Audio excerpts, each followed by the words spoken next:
Hello guys, this is Silverflame, and I am glad to be back. Um, actually, I wasn't planning on streaming today. However, I just felt inspired after playing against Julius yesterday, and I just want to show you guys where you can learn more. And I was thinking that yesterday I told him a couple of times that you know develop your pieces and get castled. But to a beginner, I think that can be a bit confusing. Yes, because I might say get your knight out and your bishop out. But if you're a beginner, you might not be able to fully grasp the meaning of what I'm talking about. Um, so I should have said something like start by moving your center pawns out, and I should have said something like make sure that whenever you develop a piece that it's protected. And I should say also, when you're developing your bishop, make sure it has vision, it can use as many squares as possible and develop it towards the center so it has those possibilities. And the same goes for the knight, develop it so it is facing towards the center to begin with. I was not very clear about that. But I'm also still learning, teaching chess is a bit different than playing chess, and you have to be precise because you have to remember that the students may not know what you're talking about exactly. However, Julius caught up very quickly, and I saw improvements from game to game, and that's nice. And we also had a game or two today and talked about our games yesterday. But yeah, I think I want to promote chess.com and their opening principles here. I want to try it out, and hopefully you guys can learn from it as well. So right now we are pretending I'm a beginner and I have to learn about the opening principles.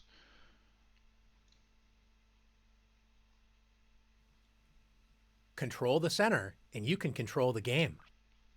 We may have heard that it's important to control the center and develop our pieces as close to the center as possible, but what exactly does this mean? The center squares are e4, d4, d5, and e5. A popular as well as strong opening move for white is to play e4. White moves a pawn directly in the center, controlling the d5 and f5 squares in black's territory, and it also opens up lines for white's light-squared bishop and queen to quickly enter the game. A good response for black is to play the same move, e5. By controlling the center, both sides prevent enemy pawns from entering their territory. If white tries to force two pawns in the center with d4, threatening black's pawn on e5, it's important for black to break up white's pawn center with e takes d4. When white's dreams of taking over the center with pawns have been shattered, so black should not have any serious problems in the opening. Is the center really that important to control? What happens if black wants to move pawns on the edge of the board, such as a6? Pawn moves are important when they can control key squares, especially in the center, and when they open up lines for pieces to enter the game. This move does not control an important central square, and it only allows the rook to move to a7, not exactly improving black's position. Since black does not want to control the important center, don't be shy. Let's take the center for ourselves with d4. White's pawn duo control key squares in black's camp, c5, d5, e5, and f5, making it difficult for black to activate pieces on these squares. If black continues to make meaningless pawn moves such as h6, black has no central control, and besides the pawns, only 4 pieces can move: the knights, which were already able to move at the start of the game, and each rook only has 1 square. Not a good start to the game for black. White's pieces, on the other hand, enjoy great freedom. White's queen and 2 bishops enjoy open lines, and white's knights are ready to jump into the game with a move like knight f3. What happens if black wakes up from a deep sleep and decides to start developing pieces toward the center with knight to c6? Pieces need pawns in the center so they are not constantly attacked. Since black does not have a pawn on d5, white can simply march forward with d5, grabbing space and attacking black's knight, forcing it to waste time by moving again. Black should admit the mistake and retreat the knight, but instead decides to move the knight to the edge of the board with knight a5. Most pieces do not like being on the edge of the board, and the knight is especially weak as it only controls 4 squares. Compare this to white's knight on f3. It controls 8 total squares, twice as many squares as black's knight on a5 controls. More importantly, black's knight doesn't have any safe squares, so white can attack this poorly placed piece with b4. If black does nothing, white will simply win a piece. So after knight c4, black's knight has already moved 3 times, and white can now develop a piece and win the knight with bishop takes c4. Black is in serious trouble, but should at least try to prevent white's central pawns from advancing with d6. Instead, black plays knight f6. Knights love to be close to the center of the board, but you have to prevent enemy pawns from attacking them. Since black has not controlled the center with pawns, how can white gain space and attack black's knight?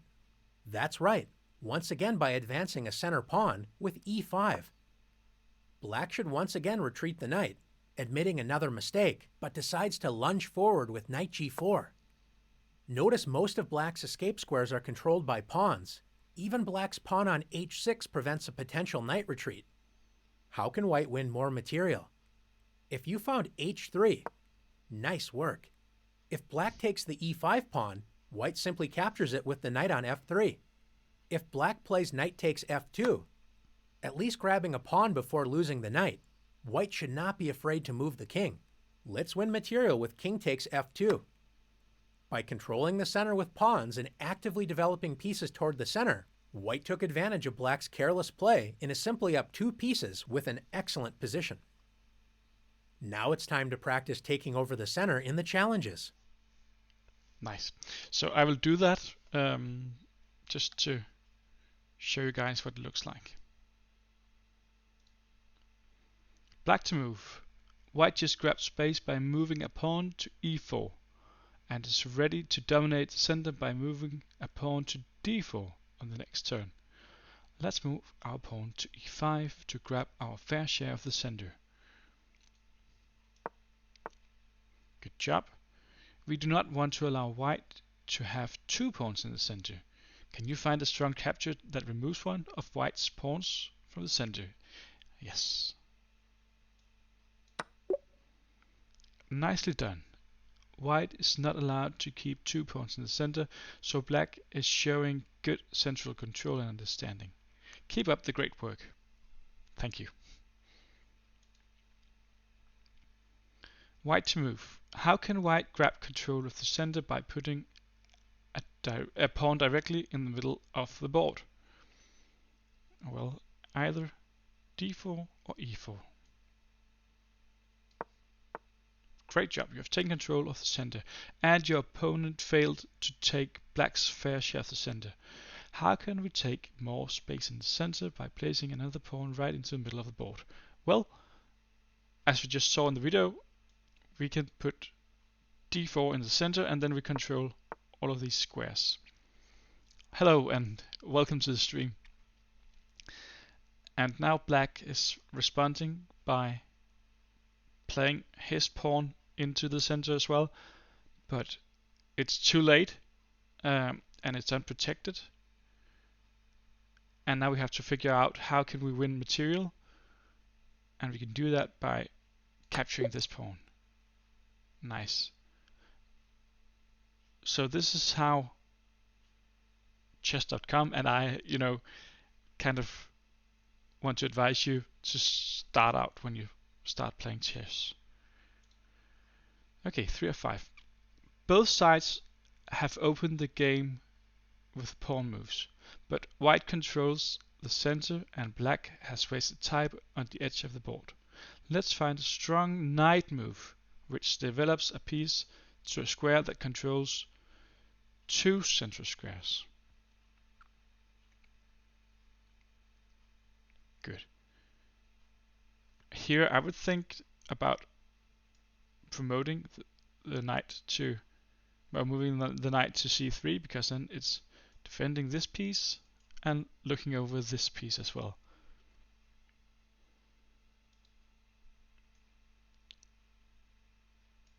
f3 could also be an option, but I feel like this pawn is already defended by the queen, so no need to look out for that. Just okay. It's an alternative. Okay, so they want me to play the other move.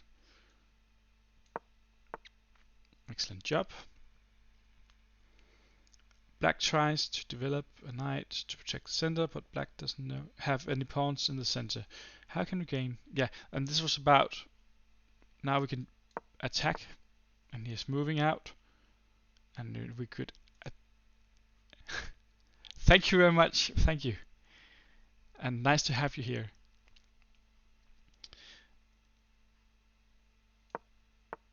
See, we are pushing his knight around, and getting our pieces out, and he's just wasting time moving the same piece over and over again. And unfortunately for black, now he moved it to a square where it's unprotected, and I can develop my piece and win a piece at the same time. That's great. Nice. Black decides to develop the other knight, threatening to capture our pawn on e4. How can you prevent black's threat and safely attack the knight at the same time? So he's attacking this pawn, it's not defended, and we should move it. And our task here is to find a move that both protects it and starts an attack. And it will be pawn to e5. Attacking the knight and put it into a protected square.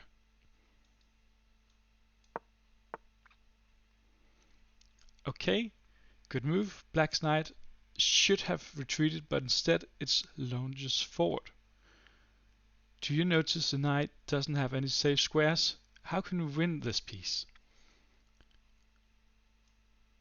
If we play h3, we attack, and let's check where it can go to. Well, h6 is blocked. Right here our pawn is looking over the square, so we're going to pick it up if we place it here. If he's playing here, well, both our pawn and our bishop can take it, and if he plays here and takes it, we can take it back with our king.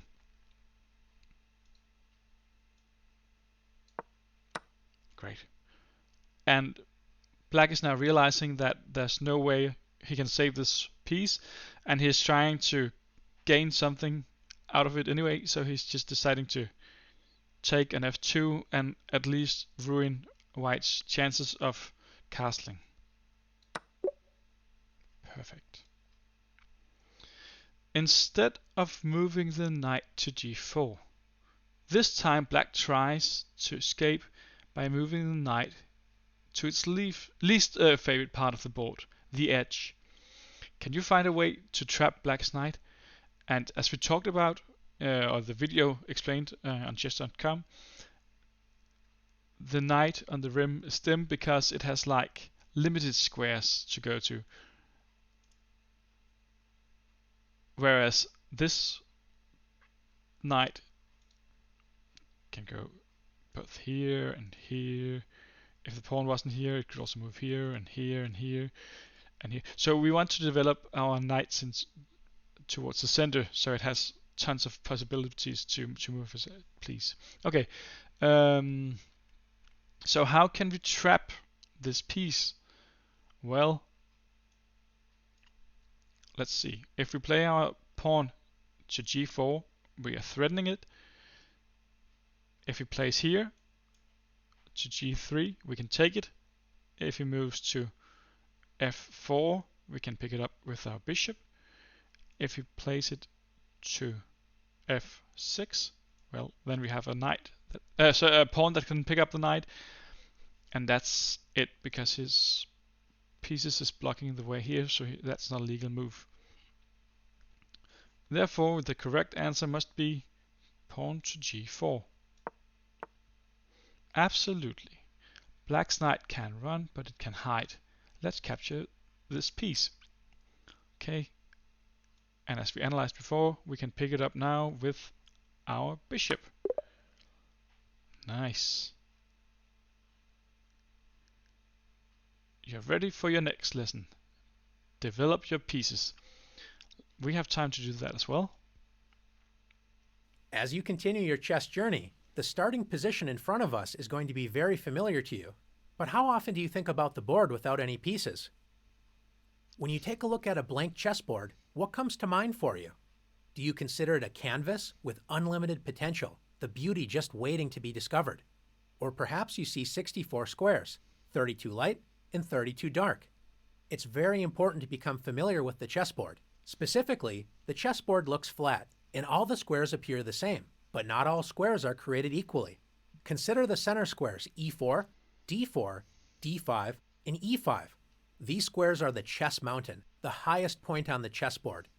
You want to make sure you have your fair share of the chess mountain, or inner center, and the best way to do that is planting flags, or pawns, in the center of the board. You're claiming e4 as your territory on the mountain.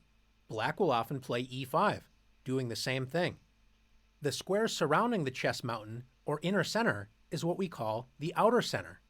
You can consider the outer center as the chess hill, not as high as the chess mountain, but still elevated above all the other squares. When we think about developing our pieces, think about the chess mountain and hill, or inner center and outer center. We want to develop our forces to help control these critical squares. Now that we have a general idea of where we want to place our pieces, let's return White's pieces to the starting squares. Let's pretend for a moment that we can only move 2 pawns and the rest of our pieces only once. Where would you develop your forces? Thinking about the chess mountain, or inner center, we don't have to hesitate to play e4 and d4. Knights love to jump into the outer center and help control the key central squares with knight f3 and knight c3. Bishops love open diagonals, so bishop c4 and bishop f4 are natural squares for these pieces. Take a look at all of the squares these bishops control in enemy territory. Castling has a very important role in our development. For this exercise, let's consider castling as the king move. White's king wisely evacuates the center and now has 3 loyal pawns protecting it. Castling also allows us to bring our rook into the action, especially helping control the center, with a move like rook e1. Now we only have our queen and rook on a1 to move. White's queen can be well placed on e2 or d2. Let's move the queen to d2. Now White's rooks are connected, and White's queen backs up the dark squared bishop, supercharging that diagonal. Finally, we would complete our development with rook a to d1. Notice our 2 central pawns, knights, and bishops are all in the inner and outer center. White's major pieces, the queen and 2 rooks, help support the center, so in the future, White can start advancing pawns up the board. Of course, this is only a dream scenario, and our opponent certainly has something to say about this. So what does a position look like when both sides are following this strategy, activating their pieces and controlling these key squares? Let's take a look. This is a very typical opening position, and notice the balance of the forces. Both sides have pawns in the inner center, controlling their fair share of space. Both sides have castled their king to safety, and the knights and bishops are all controlling key squares in the center. With all this in mind, let's have some fun and see development in action. How important is it to develop our pieces to safe, active squares where they work together in harmony? When one side follows this advice and the other side ignores it, we'll soon find an answer. After e4, e5, knight f3, White combines development with attack. Black's most popular and flexible move is knight c6, developing a piece toward the center and protecting the e5 pawn. Instead, Black plays d6. Is this a good move for Black? It depends on which bishop you ask. Yeah, sorry, I'm just getting a comment from Superant06. That's nice to know with the bishop and knight. Yeah, as we talked about just in the beginning of the stream, I have been emphasizing that you should move it out, both your knight and your bishop early, but I was not clear in my explanation because I didn't tell you exactly where to move it to. So that's why we're going through this, so we can learn, and it's found on chess.com, and I posted a link in the chat. Black's light-squared bishop enjoys a newly opened diagonal, but Black's dark-squared bishop isn't exactly thrilled that it's blocked by its own pawn on d6 and cannot enter the action in the center. Although this move isn't bad, Black's dark-squared bishop will have to accept a more passive role than we would prefer. White's bishop on the king side has no such worries after bishop c4, where it controls key central squares and is pointing directly at Black's weak f7 pawn. Black decides to develop the knight on b8. What is the best square for this piece? If Black plays knight a6, when a knight moves to the edge of the board, a famous saying is, a knight on the rim is dim. Yes. Black's knight only controls 4 squares, and none of them are squares in the inner center. Let's compare the last move with knight c6. Developing the knight toward the center with knight c6 is the best square for this piece. It controls both e5 and d4, key central squares, and controls a total of 8 squares, twice as many as it controlled on the edge of the board. Black selected a third option and played knight d7. The knight only protects the e5 square in the center, so it's less active, and now Black's light-squared bishop cannot move. White continues to demonstrate positive development with knight c3. And once again, Black makes a passive knight move with knight e7. Instead of working together, Black's pieces are standing in each other's way. Notice that both of Black's bishops cannot move, which means the knights would have to move again in order to free the natural diagonals for the bishops, wasting more time. Time is not on Black's side, and White punishes Black's poor development immediately with knight g5. Notice how White's pieces are working together. The knight on g5 joins the light-squared bishop in attacking the weak f7 pawn. White's knight on c3 and pawn on e4 join the light-squared bishop in protecting the key d5 square, which means if Black plays the best move in a bad position, d5, White can simply capture the pawn and win material. Instead of blocking this dangerous diagonal with d5, Black decides to play f6, turning the position from bad to completely losing. Hello and welcome. What would you play as White? You may notice that the queen on d8 is trapped, so you could actually win this piece with knight e6 or knight f7. But is there an even stronger move to play? If you found bishop f7, checkmate, great job. The king cannot capture the bishop as it's protected by the knight on g5. Black's pieces smother its own king, so it's game over.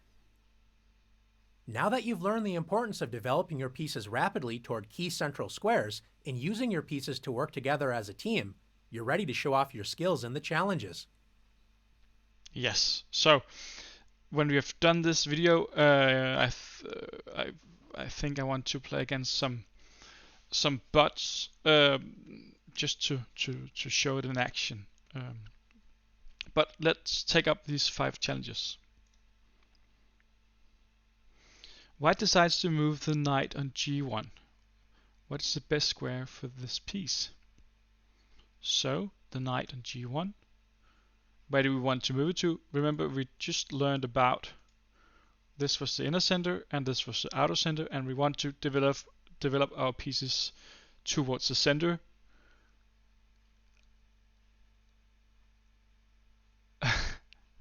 Thank you, but I don't want to buy followers. Okay, so I want to develop my knight into this square, because then it's looking over this square and this square. Great work. Once again, White has several good moves, but let's decide what's the best square to develop our light squared bishop on f1. So we have to focus on this piece and we want to develop it. And as we saw in the video,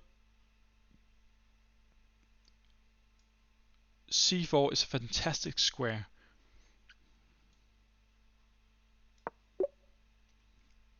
Great work, developing the white bishop to the most active diagonal.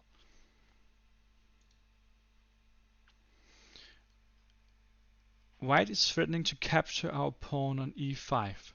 How can black best develop a piece towards the center and protect the pawn? Well,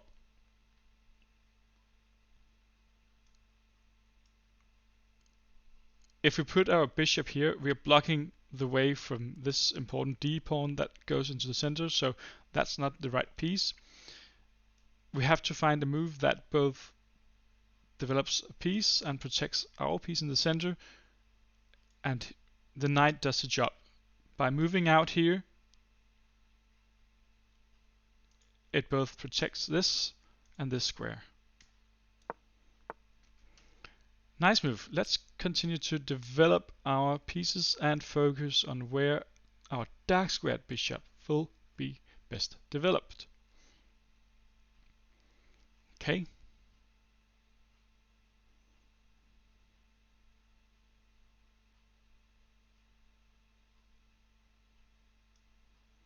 I want to place it here, and the reason is that I want to put pressure on this square. Right now I have 1, 2 pieces looking at the square, and white has 1 and 2, and yeah. So that should be correct. Excellent work developing your pieces to safe active squares. Okay. Black has developed both knights to passive squares, which block black's bishop and queen from entering the game. Let us use our superior development and threaten checkmate on f7.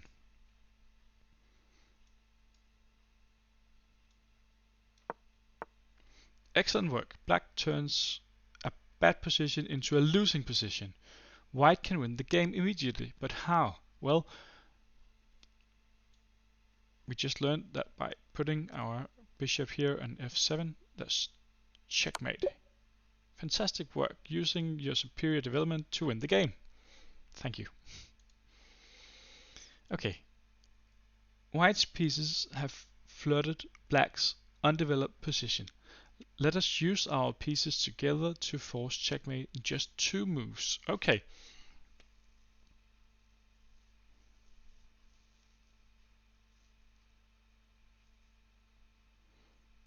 Okay. So now we have to find a way to deliver checkmate in 2 moves. So first we have to find the check. One way to do it could be by capturing, but unfortunately that's not very sound because black will simply just recapture and we lost our queen. So that possibility is eliminated. How else can we deliver a check? Well, then there is the possibility of playing our bishop to f7, and it's protected by our knight. So therefore black cannot recapture and he cannot block it, so he will have to move. Yes, great job. Forcing black's king up the board. Black's king has no legal squares. It's checkmate time. Find white's only check in the position and you'll win the game. Okay, so there's only one way to give a check and we have to find it. And can you see it? Take your time. It has to do with one of our pieces.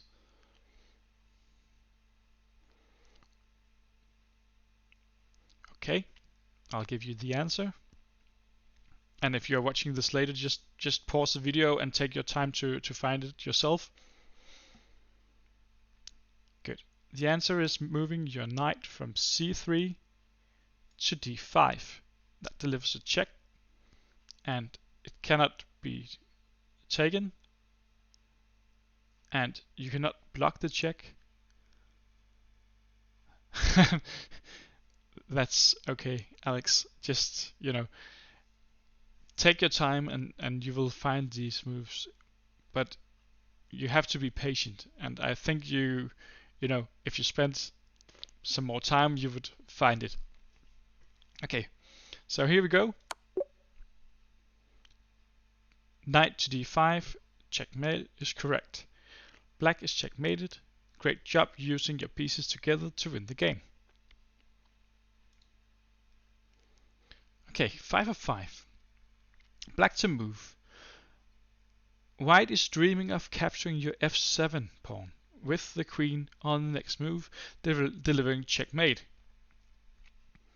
Black has several defenses, but the best move is a strong pawn move, which attacks the white's light squared bishop, blocking its attack against the f7 pawn. Let's look for this powerful pawn move. And also here, you know, if you're watching it on the video afterwards, just pause the video and try to see if you can find it. A move that blocks the diagonal for the bishop out here and stop him from delivering checkmate with the queen.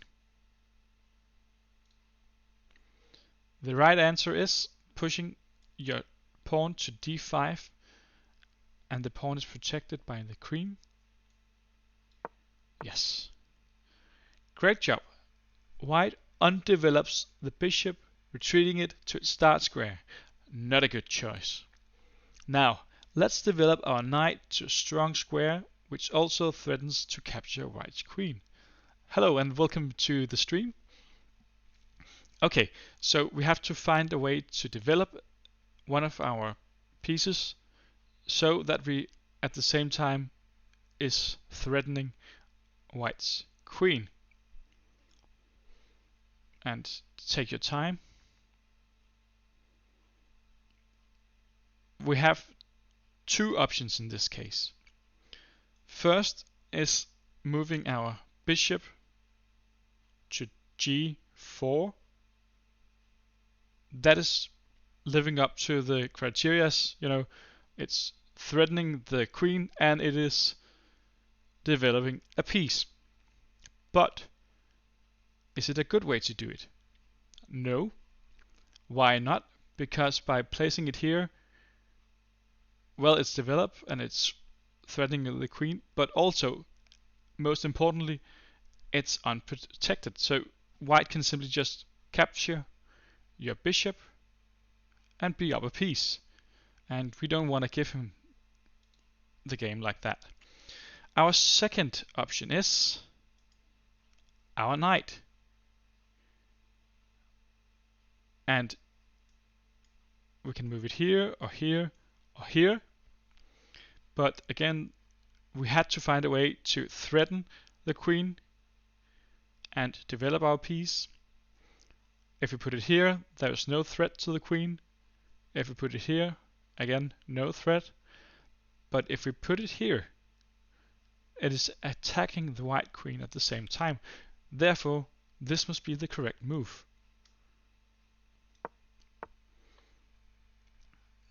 f6, knight f6 is correct. You continue to develop as white is forced to retreat. Excellent work. How can we develop another piece into the game and threaten to capture white's queen? Okay, so now we have to develop another piece. And, well, we have these two pieces to look at, and the black bishop can never threaten the queen in this instance because she is at a white square. So logically it has to be the white bishop. Okay. Where can we put it so it is threatening to capture the white queen? Well, we actually looked at this move before, but the difference from before until now is that now it's protected by our knight. I'm sorry, and that's an important detail. Perfect. We did it, guys. So again, I will just post the link in the chat so you can do this by yourself, afterwards. But now I want to try to play a game against a bot where we use what we just learned. So just give me a second.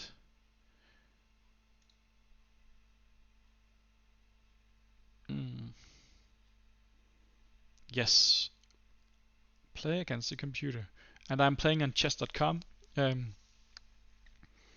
And a beginner would be, I saw that Julius moved up to around 600, and here there is a bot that is like 550 rating it. So let's try to play against it.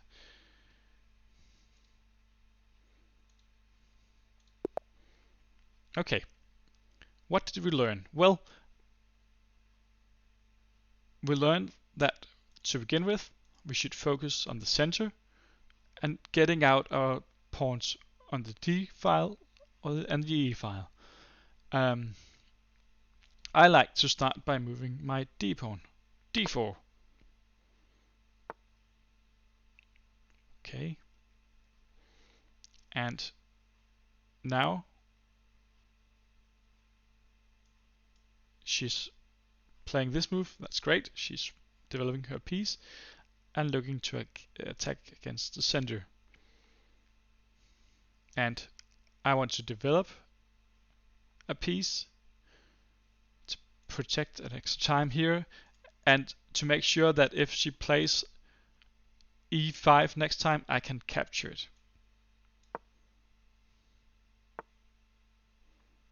And very soundly, she's also developing a piece. And I will now develop my black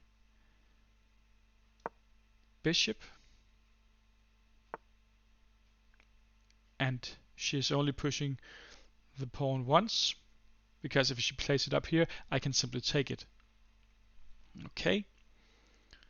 And I'm going to move this pawn so I can get my light squared bishop out. Oh, and now she is also developing a piece and threatening to take my bishop. But luckily it's protected. So in this position I have a couple of options. I can play it back, or I can capture, or I can just leave it because it's protected.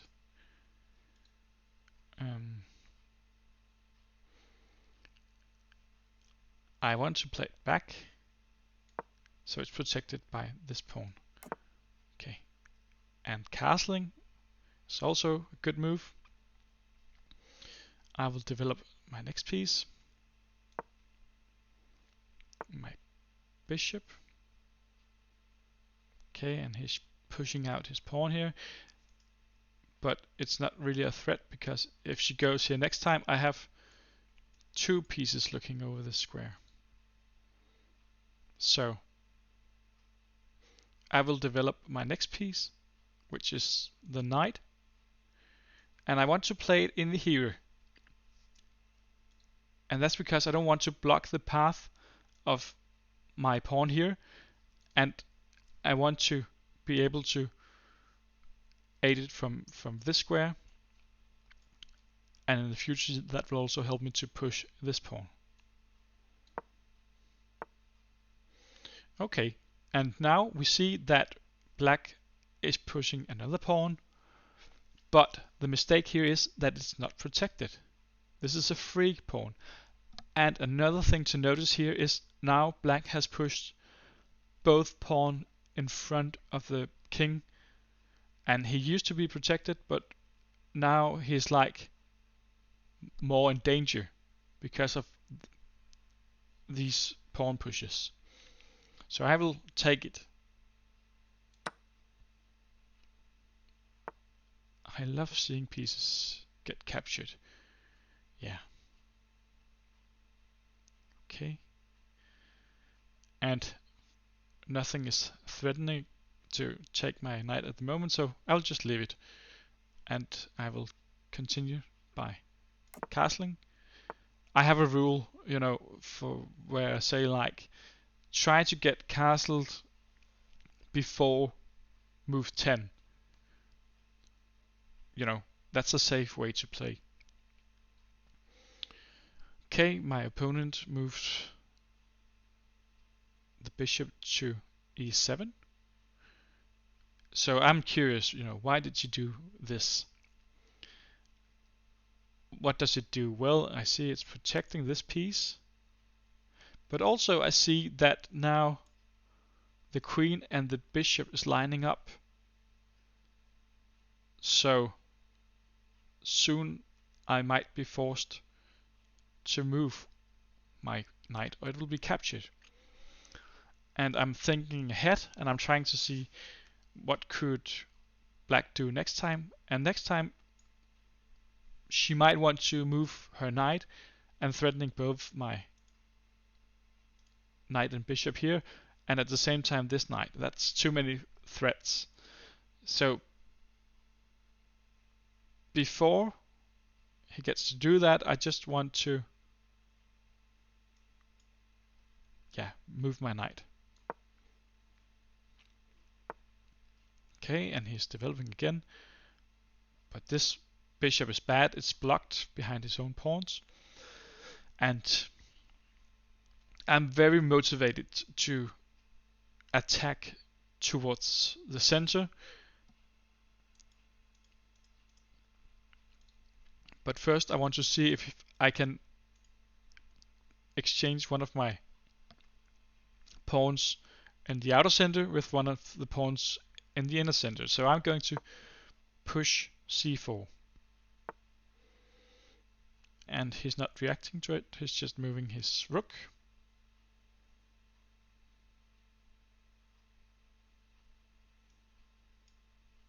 I'm very aware that this rook is now in the same line of my king, and whenever your opponent plays a move like this, you should be, very aware to see how can he attack within the next few moves.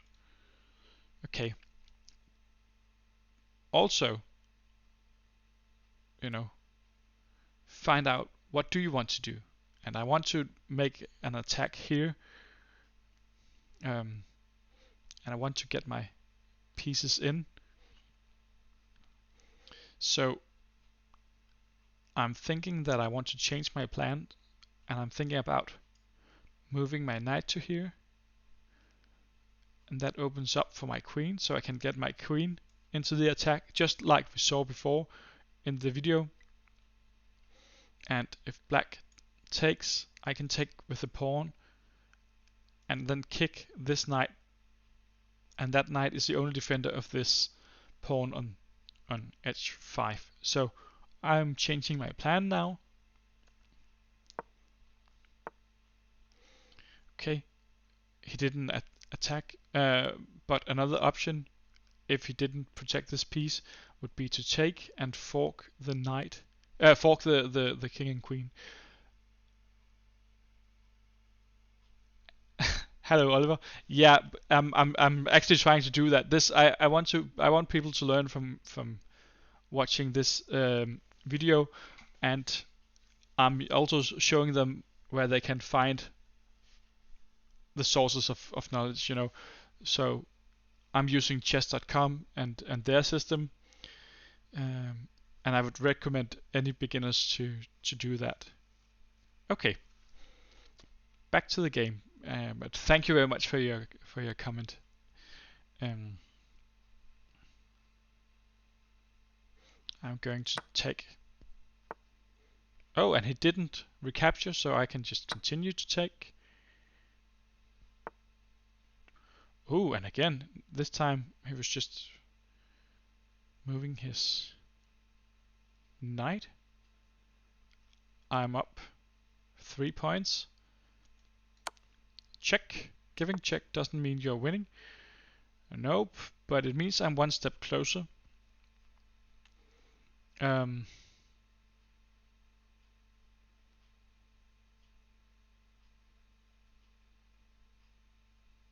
Yeah, what should I do now? I'm thinking about moving my knight here. Give a check. It's protected by my bishop. And if he takes, I take. And his rook is worth 5 points and my knight is only worth 3 points. And it's also supporting the promotion square. If my pawn gets to this square, I can transform it into another piece, and I want to transform it into a king. Sorry, into a queen, because as I was about to, what I meant to say was you cannot exchange it into another king. That's the only piece.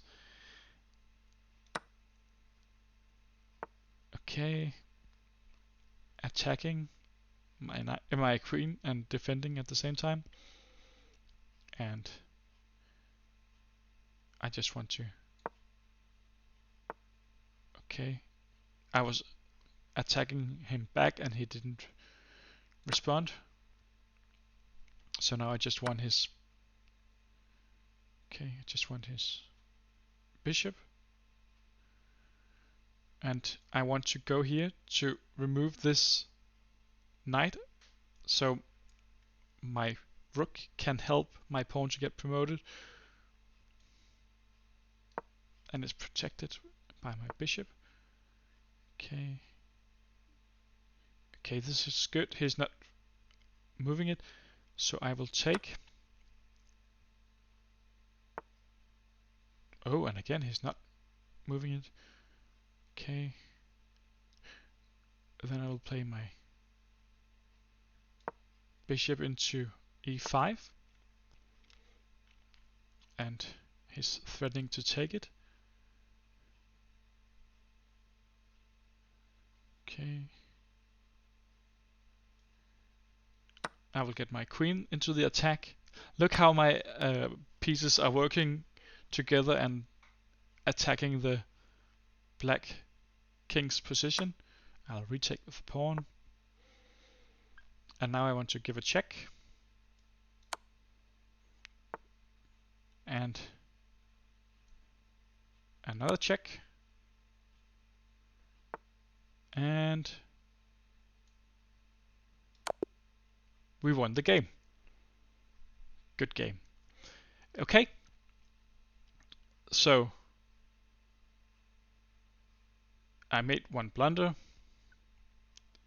It happens. But we used the principles. Wow, you're even better than my dad. Okay. Yeah. We used the principles that we learned from the video on chess.com, and we tried to put it into our own games. And that's also how I would advise you guys to improve. Find a place like chess.com where you can learn the basics of the game and then try it out. Play against friends, preferably, or bots or something, so you test these things and try to apply it to your own game. So today we learned about how to develop our pieces correctly towards the center, and we found out that these 4 squares are defined as the center, and then the squares surrounding this center is the outer center, and this is where we want to get our bishops and knights in the beginning of the game. So I didn't even meant to stream, but I just got inspired after yesterday. So I will stop now, but thank you for watching, and I hope that you will watch the replay of this video and that will help you to improve. But for now, this was Silverflame. Thank you for watching. Take care.